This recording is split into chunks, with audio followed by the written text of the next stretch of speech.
of Safer Dallas, Better Dallas. I'm going to say a few words about our co-founder, Jack Hammock, at the end of this meeting. But I want to say that none of us would be here except for Jack Hammock. He was a great, great man and a dear friend. We welcome our Rotarian friends, wherever you are, and I'm going to turn the program over to Gary Griffith right now.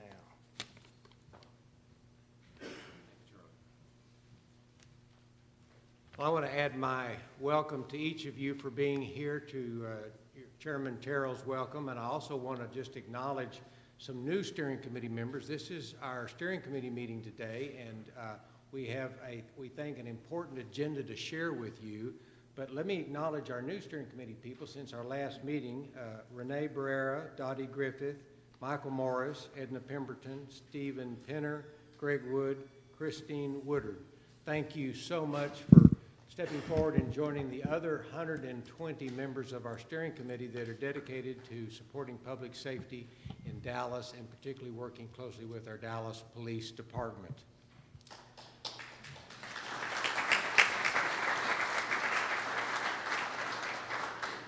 As many of you, maybe most of you know, our mission at Safer Dallas, Better Dallas, which, as Charlie said, was founded 11 years ago by Charlie Terrell and Jack Hammock, is to make Dallas America's safest city. And we work every day toward that goal. And I think a cornerstone to achieving our mission is community engagement and partnerships between police and citizens working together to make safe neighborhoods. And we just think that's fundamental to going where we need to go. We've got to have more officers, we've got to have higher pay, we've got to have some other things to go along with that. But citizen engagement, community partnerships, working together is a central element to reducing the crime rate. And we believe that one of the most exemplary areas in Dallas at having success in that has been the northeast part of town, really working with our Northeast Patrol Division. So we've asked two people to join us today to share with you some of the activities that have made that partnership between citizens and police work so effectively in Dallas and Northeast Dallas.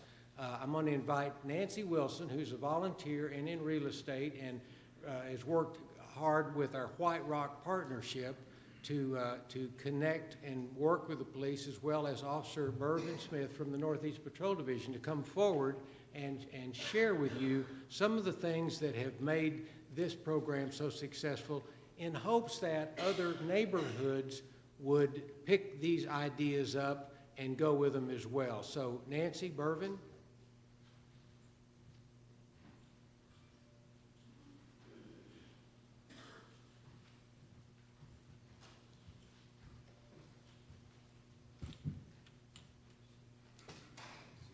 Good morning. Thank you, Gary, for what a very kind, helpful introduction.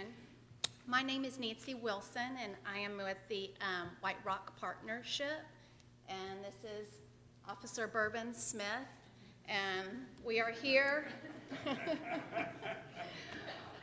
We are here today to tell you what we do together in Northeast. But before I start, Officer Smith was just honored with the Distinguished Service Award in February from the Rotary Club of Dallas and Safer Dallas for his outstanding service over the past 20 years to the Dallas Police Department. First, and I wanted to mention one thing.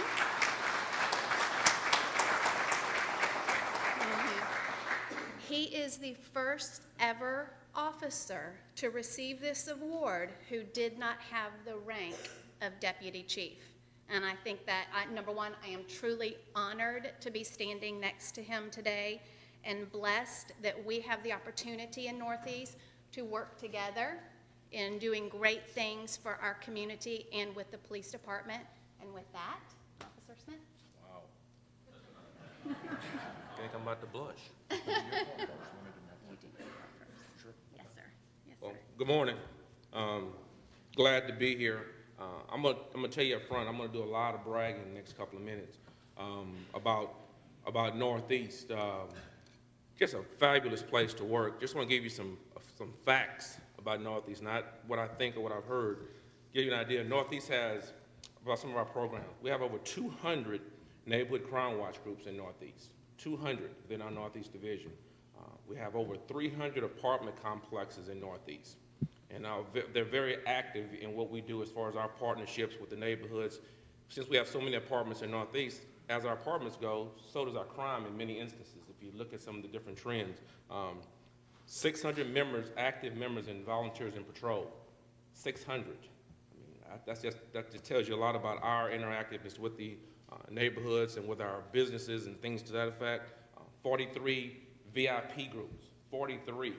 Some divisions I think don't have any. We have 43. I think that's just outstanding. And when we once had Citizens Helping in Parking Solutions, CHIPS, we had another 30 or 40 people who were really dedicated to public safety, improving the quality of life, all those things that are important to all of us who are here today. I think it's important. Volunteers in patrol. Chief Acor, when he came on to our division, he said, we want to really push our VIP, increase our numbers. With the help of Corporal Catherine Robinson, who's here somewhere, and Chief's leadership, we've really extended our numbers as far as volunteers in patrol. And it's really a staple of how neighborhoods and police officers can work together for the betterment of our communities. And we've done a fantastic job with that. I think we lead the way in so many areas. I could talk about that all day. Our VIP groups, we have volunteers in patrol. Catherine does 6 to 8 classes a year, just at Northeast alone. And as a matter of fact, I'll do a little plug. Our next class is June 11th at the Northeast Division at 9:30. Sign up quick, spots are going fast. We really want you to become part of Volunteers in Patrol. It's a fantastic program. Even some things that we do on a yearly basis that I think are important. Our Kids Health and Safety Fair, best in town, no doubt. Am I right, Northeast? I mean, our trout, it's just 4,000 people attend on it annually. Give our Thanksgiving dinners to families, give a lot of help, bicycle rodeo, really involved with Dallas Children's Charities and our neighborhood groups in that area that help out. Our multifamily workshop, we do that every September. All these things and events foster a great relationship with our neighbors and with our businesses in our area. Our group of Northeast volunteers and businesses are over there. We're going to talk about them in a second, but their relationship with us is vital. An example, we give this thing called a multifamily workshop guide. No one in the city of Dallas does this. This is how we educate our managers who are new to our area. We give this to every one of them. It has all the resources that the DPD provides, like information about our managers, where to find help within DPD versus going to the internet, being lost or trying to find your way. We have all this information inside this guide. We do this every September, and we update it yearly. This is just something we want to give to them to give them a head start. Northeast has a lot of volunteers in general. At our fairs, we have average 100 volunteers at our Kids Health and Safety Fair. I've been to some Chief on the Beach that don't have 100 people. We have 100 volunteers that come out, which I think is outstanding. It helps to the dedication of these folks over here to my left and how much they help. I told you I'm giving you a lot of bragging.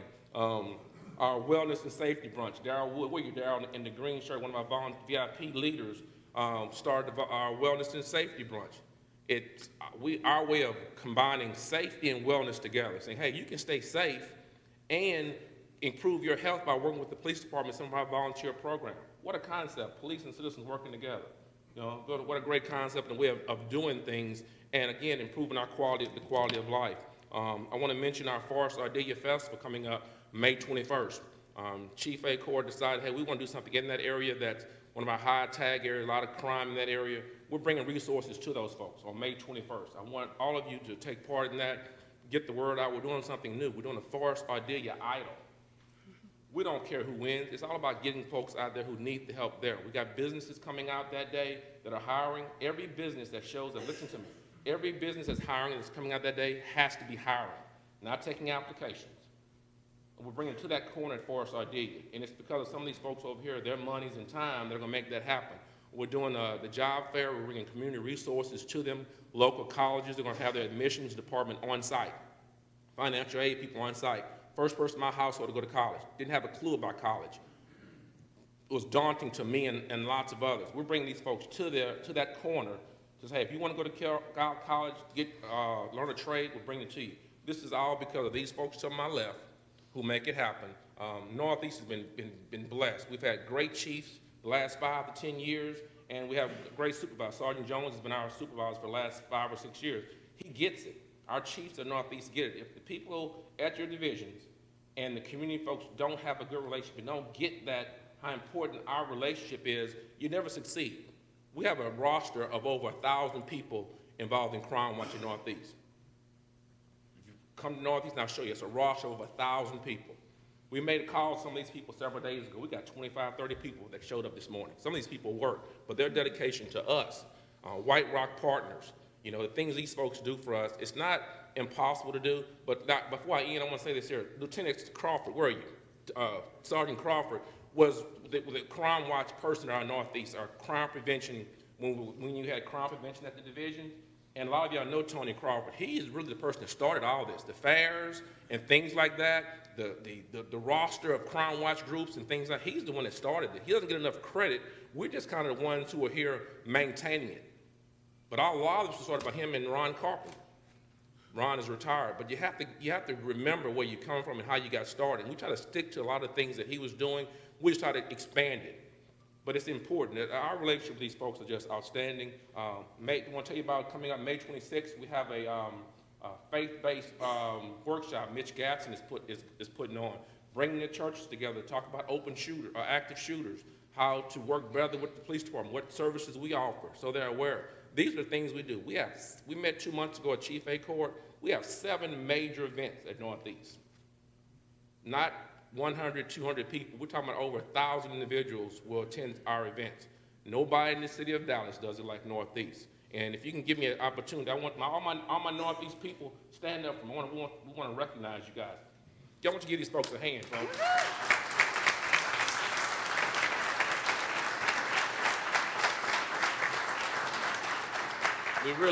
We really appreciate them. What you guys do for us on a daily basis isn't forgotten. I just want to say thank you from the bottom of my heart. You make my job so easy and make it so easy to come to work and do what we do. And I'm really appreciated. I'm honored to be amongst you. I'm thankful for y'all, but I'm even more appreciative of those folks, White Rock Partnership, all the things they do for us. And again, I'm really appreciative. And I hope to see you guys at our VIP training coming up in June. Thank you for your time, and I really appreciate it. Thank you, ma'am.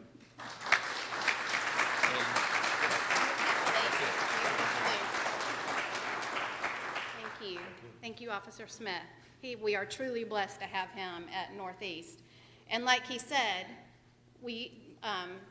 our chief over here, Crawford, did start our summits many, many years ago with only 7 people that showed up. And today, with our Chief ACORD, with our Northeast Community Engagement, we have over 200 people, Crime Watch groups, that come to these engagement forums where it gives us the opportunity as Crime Watch members, citizens, to come together and discuss those crime statistics and things that are going on in our neighborhood and how we can work in a cohesive manner with the police and the citizens on trying to make differences in our community and getting rid of crime in our community. This past one that we had an incredible gentleman from the FBI who did a great seminar on Homeland Security, and then we break out into our Crime Watch summits, into our neighborhood sectors, and it gives us that opportunity to establish bonds that have now been going on for over 10 years since I've been the Crime Watch coordinator in Lakewood.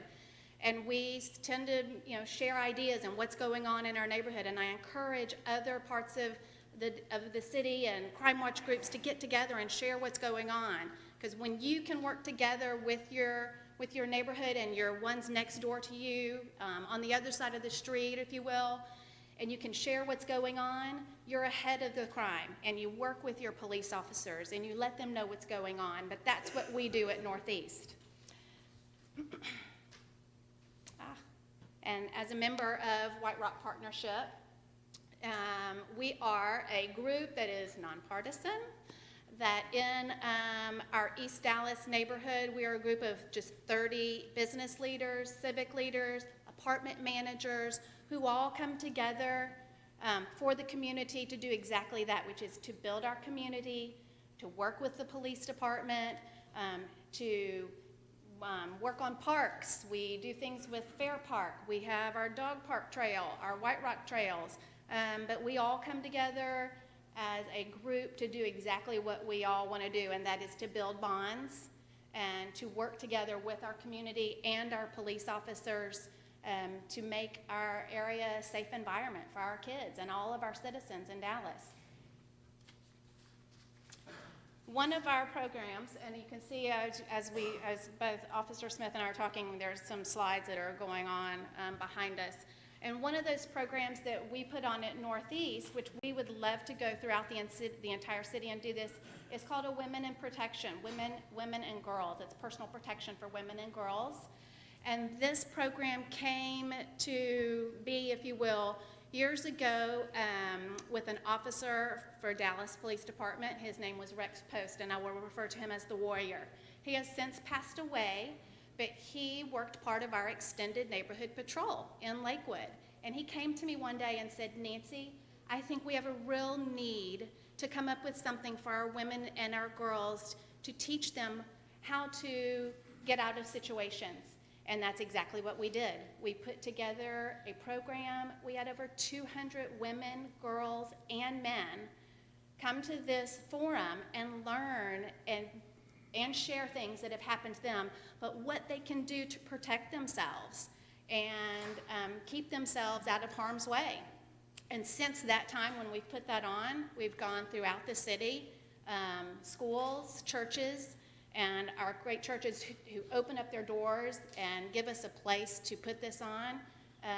We, again, have over 200 plus people come to this. And the only way that we can put this on is with our relationship with the Dallas Police Department. They are truly instrumental when it comes to, and they believe, obviously, in making sure that programs like this are successful. And their commitment to it for the past 10 years since we've been doing it has been incredible. That is something that we would love to see from Northeast go throughout the city for our women and girls. Not only, obviously, do we work in cooperation with the police department on our Women and Girls program, but this year, and every year at Northeast, we put on a volunteer appreciation ceremony. And this year, it was standing room only, where we have vendors throughout Northeast who supply food, drinks, everything, and then we recognize our volunteers in patrol and our neighborhoods who exceed our expectations, go over and beyond the call of duty, if you will, and they are recognized by our fantastic police officers at this ceremony. And this year, like I said, it was standing room only.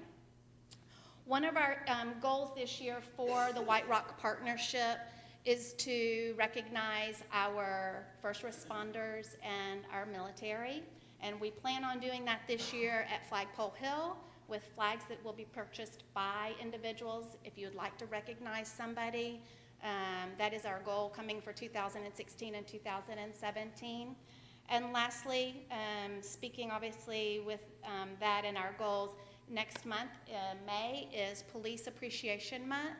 And as White Rock Partnership and our East Dallas Northeast Division, we will be displaying our banners over here. There's one here, and then this one right here actually was done in December, has over 700 signatures from volunteers and people in the community that surround our Northeast Division. But the banners over here will be displayed throughout the city that will be there to support all of our police officers and all of the wonderful things that they do on a daily basis when they put their lives on the line every single day for citizens like us. These signs are available through esigns.com. Gary, with one of our East Dallas neighborhood associations, has given us the rights. He has created this, and he has given us the rights to be able to print these. But we would love to be able to put these throughout the entire city to show our support for our police officers and the great things that they do every single day by putting their lives on the line for people like us. And that being said, Gary, thank you very much. I forgot one thing. I want to tell you also at Forest and Adelia, we're working to put a boxing gym at that corner in one of the shopping strips. And some of the people here are present that are trying to make that happen. A nice boxing, giving those kids something to do in that area. That's just vital, and it's because of our volunteers and businesses that we think that's going to happen. How about that? Thank you again.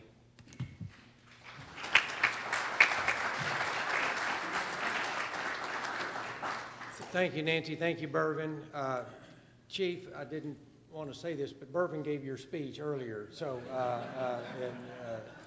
thanks, Officer Smith. One project that White Rock Partnership and Safer Dallas, Better Dallas, and the neighborhoods in East and Northeast Dallas have worked on is the Spanner Project, which we are making the artwork available to neighborhoods all over the city. So we hope during Police Appreciation Week, which is May 15th through 21st, you'll see these banners up in neighborhoods and on fences across the community, as well as these blue bracelets that White Rock Partnership has bought and is distributing to its citizens that say support our men and women in the police department.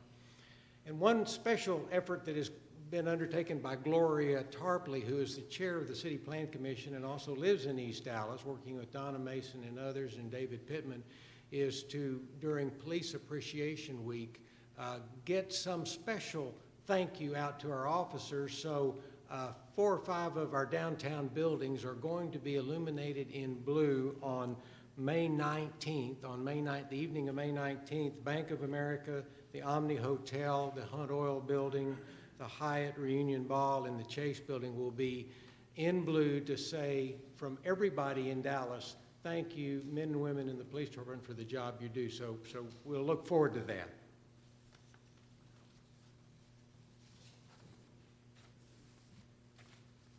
It's my privilege now to bring to the podium our district attorney. Susan Hawk has been protecting Dallas County families as an assistant district attorney 2 decades ago and was quickly promoted to a deputy chief of the Child Abuse Division. Her tenacity to protect victims of child abuse earned her the Prosecutor of the Year award by the Greater Dallas Crime Commission. As a felony prosecutor, she tried more than 150 cases, including 7 capital murder cases that all received convictions. As a judge over a decade, Susan Hawk presided over more than 35,000 criminal cases and earned a reputation of being tough on violent criminals while working to reduce the rate of recidivism. As our district attorney, Susan Hawk has brought to the office the experience of her 20 years hands-on in criminal law. She works to reduce the rate of recidivism in our community and make safer neighborhoods by ensuring dangerous felons are tried and convicted, and continuing reformative justice efforts for our nonviolent offenders and for drug users and drug addicts. She has created 2 new reformative justice units, AIM, A-I-M, and SET, S-E-T, in order to obtain the best results for offenders in these categories in our communities. We are so delighted and honored to have District Attorney Susan Hawk update us on her initiatives. Thank you for being with us, Judge Hawk.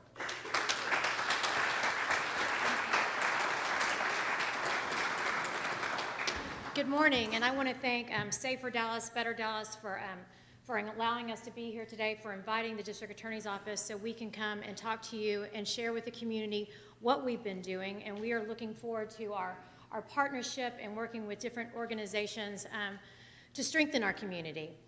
I can tell you my experience is I have been in the criminal justice system for 20 years. I was sworn in as Assistant District Attorney on December 18th, 1995. I see some police officers that I used to work with when I was a baby prosecutor in this room. I was a prosecutor for 7.5 years. I ran for judge of the 291st District Court in 2002, and I was on the bench for 11 and a half years when I stepped down to run for district attorney. So I always say that I've had pretty much a front row seat, I believe, to the evolution of the criminal justice system in the last 20 years. When I started being a prosecutor, the national conversation about crime was tough on crime. Throwing people in prison was what we believe would deter criminals from committing more dangerous crimes. And as we know now, and as I've watched, and we all can agree that we know that mass incarceration does not work, and has not been working. And I've had the privilege and honor of district attorney of going around to the country and talking to other big police agencies and other big DA's office and U.S. Attorney's office. And this is a national-wide conversation that we're having, a nationwide trend that's bipartisan, that everyone agrees that mass incarceration does not work and there has to be a better way to do things.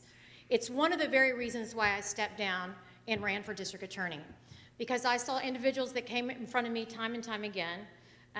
When I first took the bench, I'd say about 30% that were mentally ill, and what we had been doing is traditionally sentencing them to minimal sentences, and then they were right back on the streets in a much worse condition than they were before they were incarcerated. And they were committing more crimes and more dangerous crimes and going back into our community.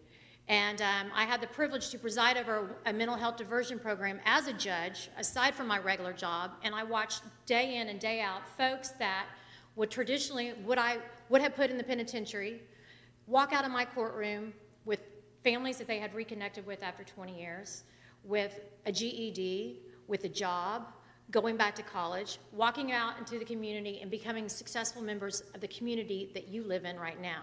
They come back and see me still, even as district attorney. I have folks that come and see me that were participated in the program. So when I stepped down to run for DA, I saw this works. This is a different way that we can approach prosecution. My job as a district attorney is to prosecute crime. If a crime's been committed, we prosecute criminals. But I also believe that my job as a district attorney goes much further than that, and that's going into the community and preventing crime. So that is what we talk about. That is what my office and everyone that works there, I'm so proud to stand beside the folks that I work with, because we all share this vision. If we can prevent a crime from happening, then we've done our job. And I believe that it's my job to be out in the community talking about the initiatives that we are doing, talking about the good things that we are doing. So what we have done is we are looking at criminals that come into the criminal justice system, and we're identifying who the violent offenders are, and we're identifying who the impact offenders are, and we're prosecuting those criminals and make sure the punishment fits the crime. Time and time again, I would hear someone say, well, you know, someone stuck a gun in my face and committed an aggravated robbery, and the next thing I knew, this case was pled out to 2 years or a minimal sentence, and they're right back out on the street. We're not doing that. We're making sure that these violent offenders that you see are being prosecuted. The habitual offenders who go back into the neighborhoods time and time again in these high crime areas and terrorize residents in those communities are being prosecuted. But on the flip side, we have started something that we call the Reformative Justice Unit. And we have developed 2 DA-driven diversion tracks. And Mr. Gary was so kind to introduce both of them, but the first one is AIM, and it's focused towards young offenders. It's targeting a group of 18 to 25-year-old first-time nonviolent offenders, and we are identifying who they are once they hit the jail, and we've been working closely with Dallas Police Department and the different police agencies, and identifying these folks and putting them into a program that focuses around jobs. Now, they're going to have all kinds of additional issues, but before they can graduate from our 12 to 18-month program, they have to have a job, they have to have their GED, they have to be participating in something where they walk out when they graduate, we've given them a skill set. We've given them something that they can to be successful. And so that is one of the programs that we've started. The second program that we started was SET, and you know, we like acronyms. SET is an acronym as well. It stands for Stabilize, Engagement, Transition. AIM stands for Achieve, Inspire, Motivate. This SET track is geared towards mentally ill offenders, and we provide the resources and a case manager for them as well.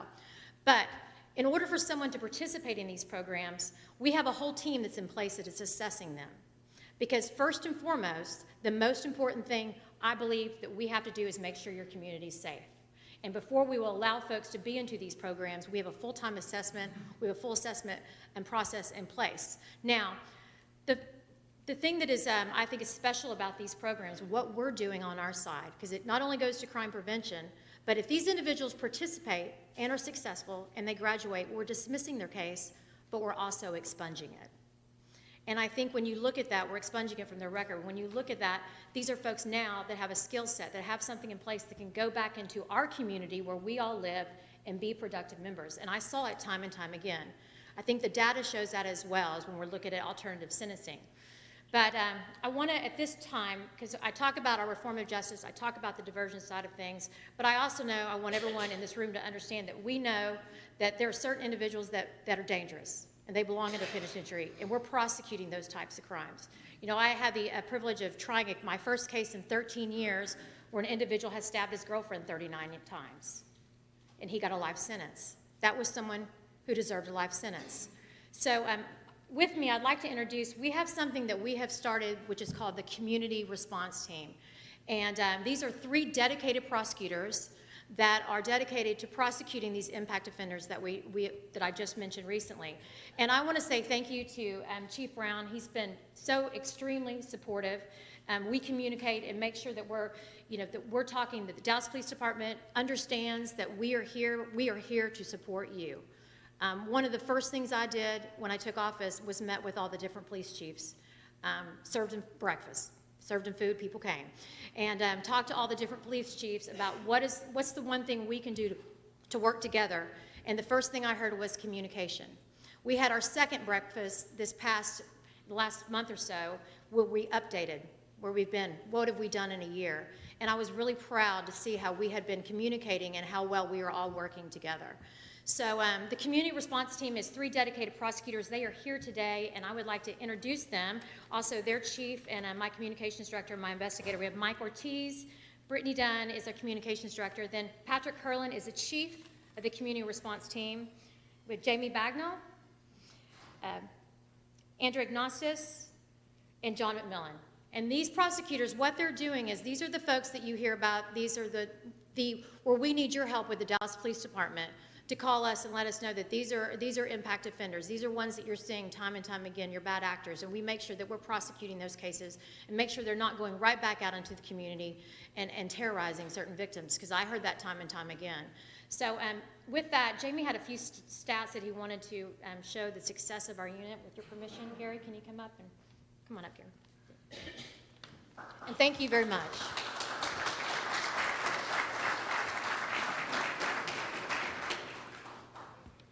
Thank you, Judge. Very briefly, just so you know what the CRT, we call it CRT unit is, it's a focused, adaptive team that targets those offenders who are the biggest threat to law enforcement and the biggest threat to the community. And what we do is they're primarily going to be state jail felonies, which are thefts, burglary of motor vehicles, burglary of buildings. But these are individuals who, in the past, there's been a revolving door where they've done their time over in county jail, they get back out, and they're right back out in the community doing it again. So now our focus is we will get them, we can spend a lot more time on them, and we give them the treatment, in those cases, the treatment that they deserve. We've been working, actually we have a meeting this afternoon with the property crime task force with DPD to talk about our unit and what we can do. We've been meeting with Downtown Dallas Inc., again in conjunction with Dallas PD, about what we can do with the community downtown. We've talked to other organizations out in the county, so we are here to help protect the citizens of Dallas County. I guess let me give you one, I'll leave you, because I could sit up here and talk to you all for about 30 minutes, and I have about 1 minute, I think. Very briefly, what we do, we'll make a reasonable recommendation, a plea offer, okay? And this may be somebody who's looking at 2 to 10 years, because they've got 20 different theft cases. We'll make a reasonable recommendation. If they don't like it, then we tell the court, the judge, we'll try it whenever you're ready. It could be 2 weeks, it could be a month. No longer waiting 6 months or a year to try the cases. If they turn it down, then we'll go to trial and we'll let a jury decide. We had a gentleman that was a theft, state jail theft. He had 2 enhancement paragraphs, so he was 2 to 10. That was his punishment range. We offered him 2 years in TDC. He turned that down. His criminal history had 7 thefts. 4 of those were felonies. He had unauthorized use of motor vehicle and had several other cases. Briefly, the facts were he was going into Lowe's and was returning things, or picking up something in Lowe's, returning it, saying, I don't have my receipt. Well, he finally got caught doing that. That's a theft. He turned down the 2 years, and the jury convicted him, I think, in 15 minutes. Dimitri and I believe John both tried this case. The jury spent more time on punishment, arguing whether to give him 8 or 10 years in TDC, and he got 9 years in prison, for acting like he was returning something. So in the past, this is the same guy that would have just probably done a little bit of time over in county jail and gotten out. So would love to talk to anybody that wants to afterwards. My door is always open, our door is open, and I appreciate you. Thank you. Thank you, Joe.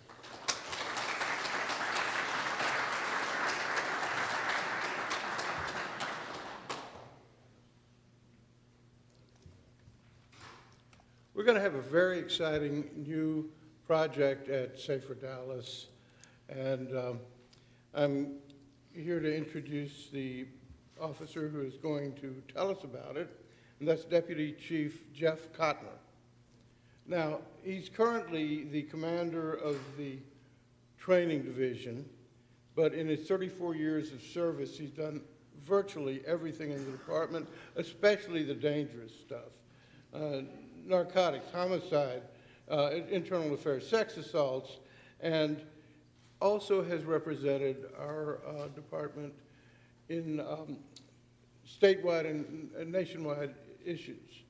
And one of these is his current service on DPD's Mental Health Critical Incident Committee, which is the context for the exciting opportunity that he's about to show us today, and that we at Safer Dallas want to raise the funds to make it possible. Chief Kotner? I'm here, boss.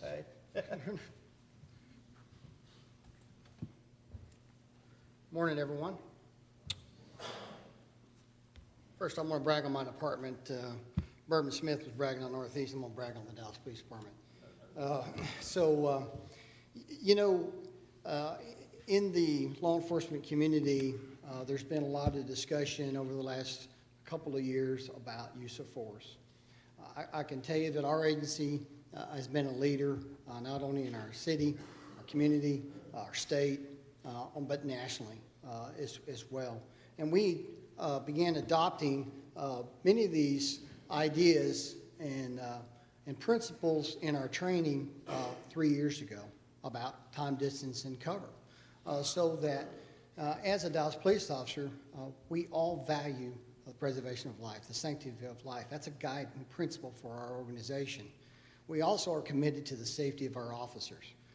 So while we want to serve our citizens and we want to solve all the issues that we're confronted with that are hazardous and dangerous and dynamic, we're looking for training to be a leader in that regard, and certainly we will look for a tool, some sort of instrument that can help us mitigate those. The other thing that, and Major Paul Younger is in the back of the room, is that we participate as an organization at DPD. We recently returned from New York City. We participated with 60 other law enforcement agencies across the nation on a forum on use of force, looking to develop criteria to deal with individuals that have a crisis or have an edged weapon. So we did this through PERF. And then Spencer mentioned our role with the Mental Health Coalition, or Mental Health Committee. It's part of our Community Support Coalition. And that committee is chaired by Tom Collins. He's the chairman of Green Oaks. And it has membership of all of our mental health providers here in the community. And we're looking to improve greatly, vastly, on our responses to those individuals that are in crisis. We can solve those things. So with that as a basis, I'm going to ask Lieutenant Matt Williamson to step up here. He's my prop guy. So I talked a little bit about a mitigation tool. Communication is the forefront and an officer's actions and words, but we want to be able to have an opportunity to have some standoff and distance. You may have heard through the dialogue about 30-foot rules and things like that. Well, this launcher, I'm going to ask Matt, go ahead and pick that up for us. Now, this is an antique, okay? This is out of our armory, and you guys can respect that the ones that are new are actually in the field right now, so we don't want to take away from our organizational capabilities. But this launcher has an effective range well over 100 feet. So if you think about that, instead of our officers having to get close with someone to be able to reach out and impede their progress towards us in a safe manner, you know, we have to get pretty close. Those tasers, we've really got to get within 21 feet. So we're already in an area in which it's limiting our options. And what this does is it improves our ability to use every available option to us. We can reach out well over 100 feet. Well, let me just kind of compute that for you. So if you park in front of someone's residence and you're behind the squad car and the individual that's concerning to you is up on the porch, that's that distance that we're talking about in that regard. So we're looking at creating what we have. This is a working title, Less Lethal Teams. And that's not going to be the final label for those teams, but they're going to be patrol-based. They will be in the field 24/7, 365. Again, patrol-based, available 24/7, 365 throughout the city. And they will be armed with this less lethal option. We're going to go ahead and pick up that yellow barrel there for me, please, Matt. So, you know, Dallas PD, we're going to do things really, really cool, right? So our tasers are yellow. And we want to make sure that our officers who arrive on scene and there's a less lethal team in play, that they have situational awareness that there's a less lethal option up there. So our barrels are going to be painted yellow. Not only that, the strap that's going to go around the sling is also going to be in yellow. So that way, if an officer approaches from behind and all they see is somebody up like this, they'll know that it's not a lethal weapon, let's say a rifle or a handgun, but it's a less lethal option in play. Sponge round. So I think a lot of y'all have been hearing about sponge guns, sponge rounds, things like that. So that's an exact impact round. Millions of dollars in research was conducted by the U.S. Army to create this round. This round is certified to come out at a certain velocity and a certain speed. And that's the big part of this launcher, because you want to always have the same kinetic energy going down range for you. Yeah, we're going, whoa, okay. Thanks, Jack.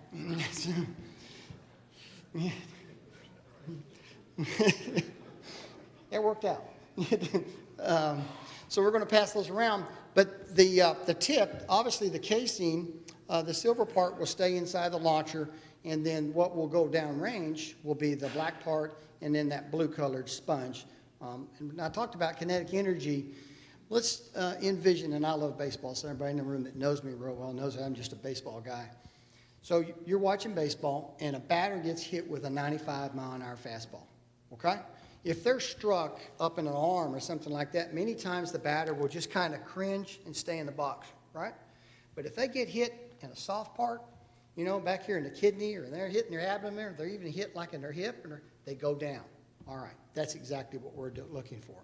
So this launcher will allow our officers to, given the correct circumstances where, you know, this use of force would be allowable, to use that launcher to fire this sponge round at an individual. We're going to be talking about an area in which we will aim from the sternum down. Now, we certainly know there's some areas that we need to protect, but the sternum down. This, again, that exact impact round, that barrel is rifled, and it actually will fall. So it's safe, and so that it will stay, if anything, it'll actually fall instead of climb, okay? And that will give us the impact in this area. Once the person is impacted, they're going to be down for this very brief amount of time. That will allow an arrest team, which we will have in place with these less lethal teams, to go up and make a safe arrest. So that's really basically what we're trying to accomplish here. You know, we're Safer Dallas, Better Dallas has approached us on this project. Thank you, Spencer, that we're going forward to that. We're going to put these teams together here in the summer. We're getting our patrol groups, our focus groups together to help us develop the curriculum, and that's where we are.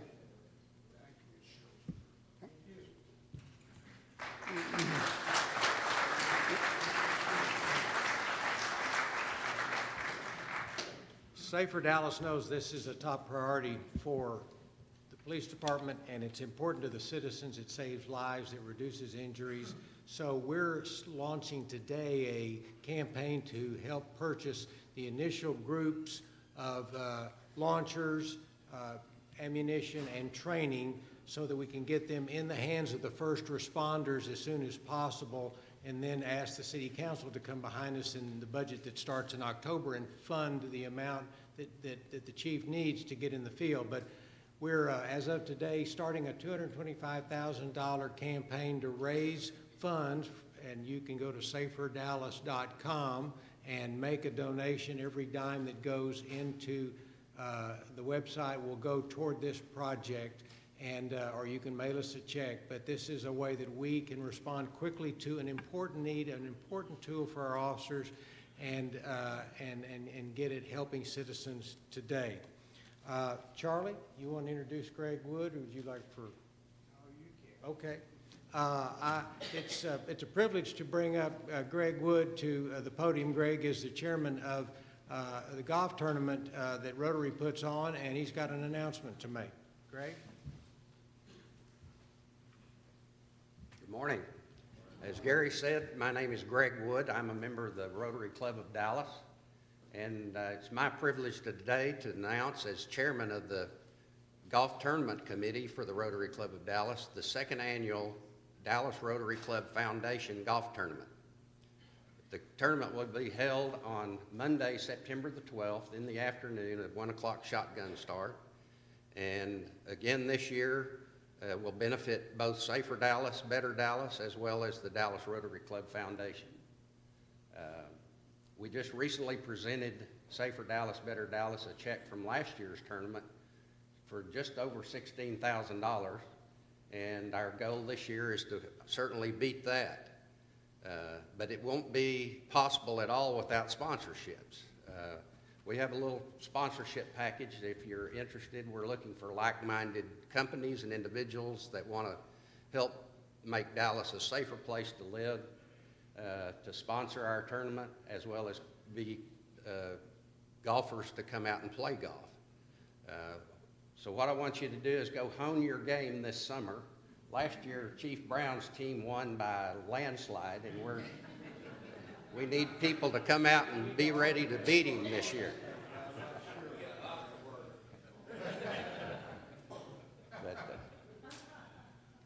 But we would appreciate any sponsorships that we can get, and if you're interested, let me know. Or go to our Rotary Club of Dallas, or DallasRotaryClub.org website, and you can download the sponsored brochure. Thank you very much.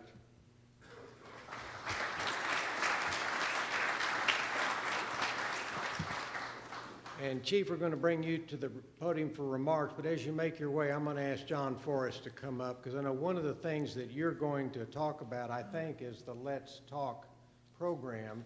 And Rotary has got a presentation with Safer Dallas to give you a $5,000 check to be the first sponsor for the second annual Let's Talk Youth Initiative. So we're glad to continue to help you, and we appreciate all that you're doing.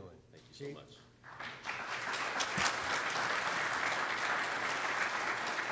Thank you all so much. And I just had a bright idea when we were talking about sponsorships. One of the network news stations that benefit from all of our work put up some money. So WFAA, Fox 4 News, NBC 5, and what I'm missing, CBS 11, all be a sponsor, since you benefit greatly from us making the news so much.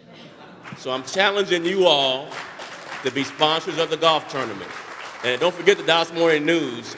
Tasha's here with the Dallas Morning News, so we'll add them too. So we should have plenty of sponsorships, just starting with all of our news stations and all of our local media here to help us out. One of the things, though, that I was really struck by when Judge Hawk was talking about criminal justice reform in the DA's office, it's much needed in this country, and I just wanted to say that I support what the judge is doing. Our profession needs criminal justice reform. I also support Senator John Cornyn's criminal justice reform bill that's making its way through Congress. You can't arrest your way out of crime in this country. Mass incarceration is a fact. It just did not work when people got back out of jail. They ended up back in the system. It ended up being a revolving door. And we need to explore every option as it relates to how do we make people who are in the system who want to change and do better, how do we make them whole? So I support not only what the judge is doing, I just want to be on the record with that and also support what's happening in Congress, being sponsored by our senator in Texas, Senator John Cornyn. But also I wanted to talk a little bit about what was going on as I walked in with the Northeast community, creating this great support in May for thanking and showing appreciation for our officers. So I was recently talking with some of my peers in other cities, and everyone is experiencing a 30% to 90% reduction in their applicant pool into the police profession. So is Dallas. Dallas is experiencing a shrunken applicant pool. That's, in other words, that's people that not want to come in our profession right now. And if you talk to these young people who are millennials, the anti-police sentiment is part of their calculation to try some other way to serve the public instead of policing. And what is lost on that in the public square is that anti-police sentiment is the smaller of the public. It's not the majority, but the majority is quite silent and has been. Not so for Northeast Dallas, though, or for Safer Dallas, or people who attend these meetings, the people who are part of the board, part of the Rotary. Not true. And so they are the tip of the spear for what needs to be expanded in our city and in our country. Let's balance what's happening in the public square, particularly in social media, where anti-police sentiment is kind of elbowing everybody out of the space, and appreciation is something that is hard to hear for cops or would-be cops. So people trying to figure out, do I want to be a police officer, are hearing the anti-police sentiment much more than they hear the appreciation and the thank yous. And we come into this profession knowing it's a thankless job. So we don't expect it, but we're also human. We're human. We at some point want to get a pat on the back or just a simple, I appreciate what you did for us, or a simple thank you. In May is Police Memorial Week. That week of the 15th of May is Police Memorial Week. And so we remember the officers who made the ultimate sacrifice during that week. And Dallas has 81 of those officers who have made the ultimate sacrifice. In other words, they have given their lives for our democracy to remain safe within our borders, much like the military does. Cops are not seeing that sentiment by many, but they give their lives for us to be safe. And I really appreciate what Northeast Dallas is doing, what Safer Dallas has done, what Rotary has done to show our department that they are appreciated. We just need to have that happen all over the city, in all communities. And we need the anti-police sentiment to not be winning the day in this discussion. And I really appreciate you all. And I know my officers are here on the side listening, and they need to hear from me, thank you. And that there are people in this city who appreciate you, the sacrifice, the commitment, the changing your hours, changing your days off, not seeing your family on the holidays, just so citizens can feel safe. So I need to start it off on a regular basis. I need you all in the community to join me. I need to have Northeast Dallas not be the only community that puts up banners all in the city during the week that you're going to celebrate it. And we need to continue the ball rolling in this, this whole idea of what police officers do. I just think about it this way: a day without a police officer. Just imagine that. A day, just one day without a police officer answering your call, standing in the gap between you and people that would harm you. Just one day without a police officer. Think about, imagine that.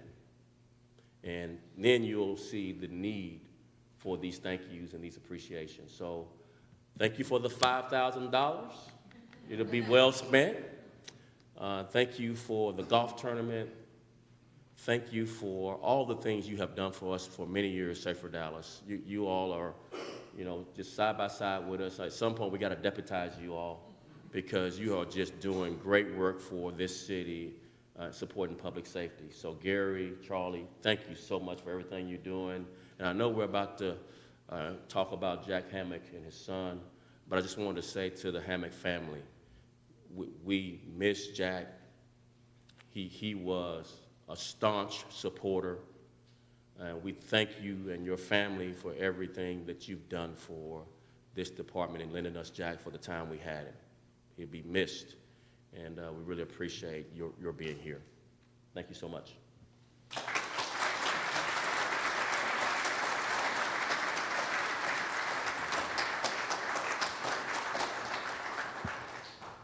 Before I bring Al Hammock up to say a few words about his father, I just want to put an emphasis on something. If you saw the Dallas Morning News editorial today, it called for 3 officers per 1,000. We virtually reached 3 officers per 1,000 a few years ago, but the City Council of Dallas has not done their job to protect the citizens.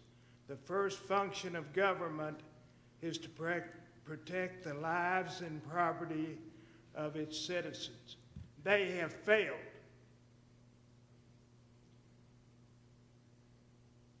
We'll reach 3 per 1,000 again with dedication and hard work. But we've got to keep the 3 per 1,000. We have to pay them to keep them, to keep Fort Worth from rating us on graduates of the academy.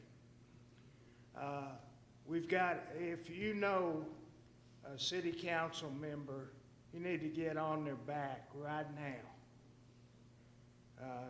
They'll soon be coming into the budget, and they need to be aware that the citizens of Dallas want 3 officers per 1,000, and we want them paid. I've known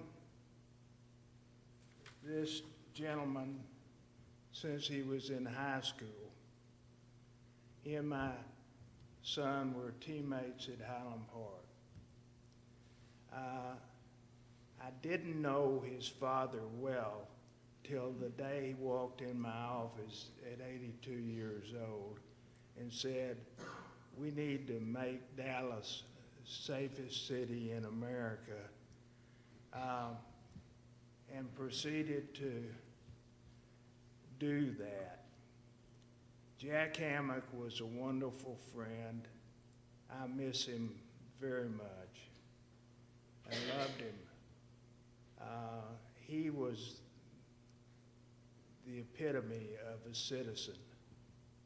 It was West Point, and when he was buried, you should have seen the military come out. And the Point sent people to participate. But Al, why don't you come up and say a few words about your dad?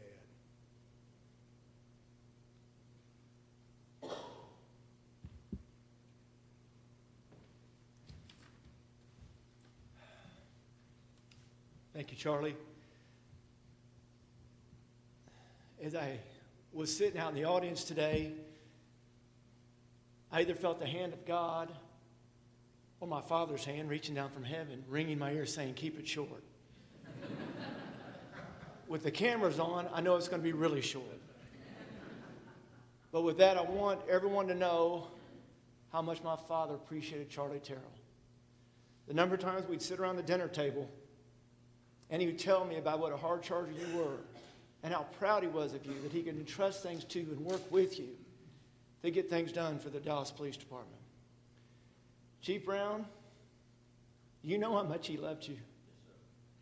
He was so proud of you. And I have no doubt in my mind that if there's a prayer room in heaven, he's down on his knees right now praying for you and saying, "Lord, go ahead, put that whole armor of God on. Put the whole armor on him. Put the belt. Put the breastplate. Get the feet ready. Put on the helmet. Have the shield and give him that sword." He loved you. He He was so proud of you. But equal in that love,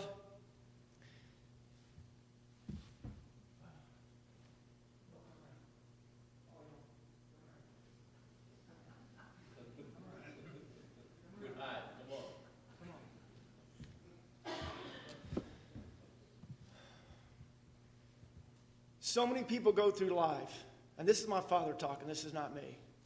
So many people go through life wondering, did I ever make a difference? Did I ever make a difference? Was I ever worth anything in this world? And you need to know that as a Dallas Police Department officer, you can never, ever, ever wonder, ever, of the difference you've made. And you also need to know, as I believe, that no eye has seen, no ear has heard, and no mind has conceived what God has prepared for those who love him. And when you folks get to heaven, the people that are going to come, complete strangers, and hug you for what you did, perhaps unknowingly, how you saved their lives, saved their daughters, saved their sons from this unmentionable, indescribable crimes. And that's what my dad wants you to know. Thank you from the bottom of your heart. And my father would say, because my dad was a capitalist, every time we'd come downtown and we'd see a crane going up, right, Chief? Every time a crane's going up, he would say, that's Dallas Police doing that. They're coming here because of y'all. They're coming here because of y'all. So thank you. Thank you so much. Charlie, again, thank you, Chief. Thank y'all so much. And Judge Hawk, just keep it going. Thank y'all.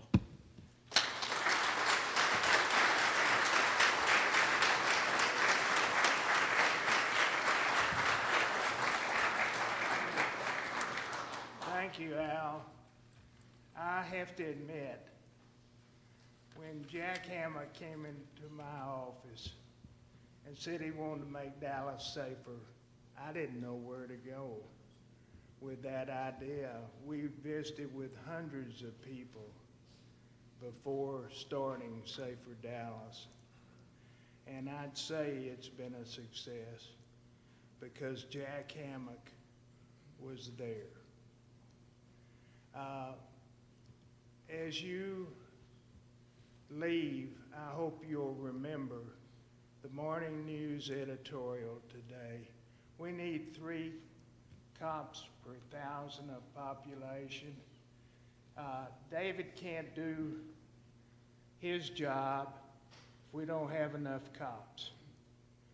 The associations are upset with the changes he's had to make, and they blaming him. I blame the City Council of Dallas.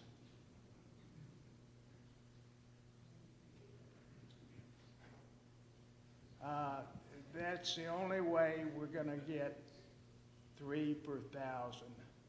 And we've got to pay them to keep them once we get them. The first function of government is to protect the lives and property of its citizens. Please remember that. We're adjourned.